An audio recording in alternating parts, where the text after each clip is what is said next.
How's it going, everyone? Today we're going to preview the Game 5 playoff game between the Lakers and Blazers, along with reviewing what went right and what went wrong for both teams in Game 4. But before we get to the video, if you could take the time to drop a like on the video and subscribe to the channel if you haven't already, it would be greatly appreciated. And turn on notifications to get notified right away when I drop a video. Thank you.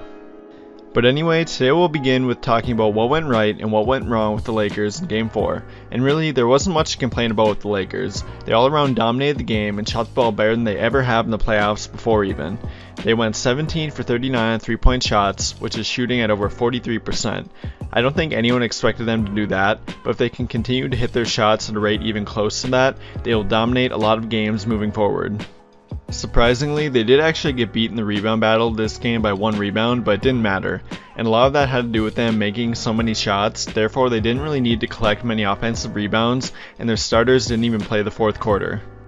Another positive they improved upon from Game 3 was defense. Their defensive rotations were incredible in Game 4, and they didn't let Portland get anything easy. They seemed to cover the entire floor defending, getting hand up on every shot, and doing a great job protecting the rim. Rim protection was very good in Game 4, as they blocked 9 total shots, with JaVale McGee having 4 of those and Anthony Davis having 2. When JaVale and AD can defend the rim that well and their defense is going off like the way it was, there isn't much Portland can do. Rim protection was something that was a bit up and down for the team up until Game 4, so it was really nice to see them do that well in Game 4. Now we'll talk a little bit about free throw shooting, and because I complained about their free throw shooting so much in my Game 4 preview video, I'll talk a little bit about it here too. They did a lot better in Game 4. In Game 3, LeBron and AD both missed 5 free throws each by halftime, and in Game 4 they didn't even miss 5 free throws combined. I mean, they still shot below 70% from the free throw line as a team, but it didn't really hurt them, so I don't have much to complain about here.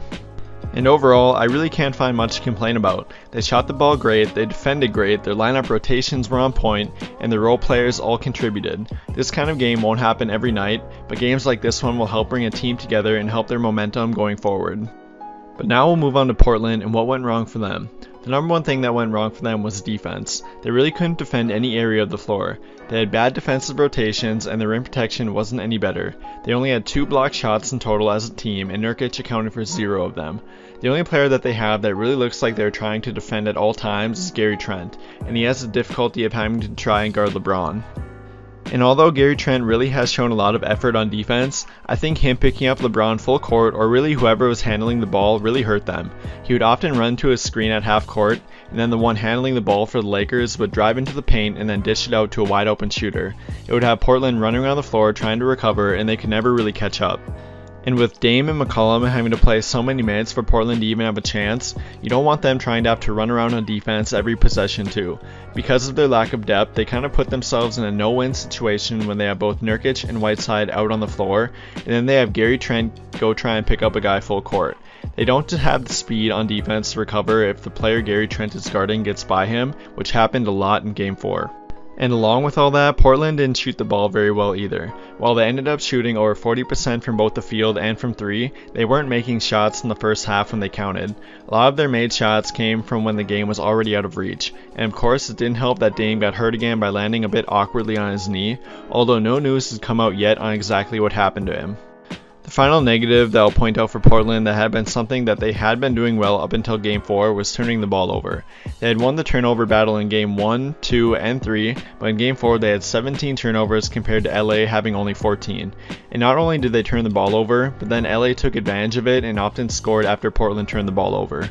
Overall, if Portland plays bad defense, turns the ball over, and doesn't hit their shots at an amazing rate, they have very little chance of winning Game 5. For Portland to win Game 5, they need to correct all of these things, and then they need LA to shoot the ball poorly again like in Game 1. They can't be the ones beating themselves by turning the ball over either. And along with all that, they most importantly need Dame to be healthy and to have at least over 30 points to have a chance of winning. And for the Lakers to win, they really just need to keep doing what they have been doing. By defending hard all game, they are really tiring Portland out and causing them to beat themselves. Keeping the pressure on Portland by playing hard defense, rebounding, hitting shots, and making good lineup rotations to keep fresh legs in the game will continue to be a lot for Portland to handle, and the keys for the Lakers to win again in Game 5. I initially recorded this before news came out that Dame won't be playing Game 5, so now knowing that, my prediction for Game 5 will be the Lakers winning 109-92. I also am predicting that Anthony Davis has a big Game 5 and has around 30 points and 15 rebounds. Because Dame isn't going to be playing, I think it will be a bit rough for Portland and something they can't make up for. They don't have the talent with Dame out, and for them to win, it would take a monumental game from McCollum, who also has a back fracture. Let me know what you guys think Game 5 will look like by dropping a prediction down below and commenting how you think the game will go. And don't forget to drop a like on the video and subscribe to the channel if you haven't already. And as always, thank you for watching.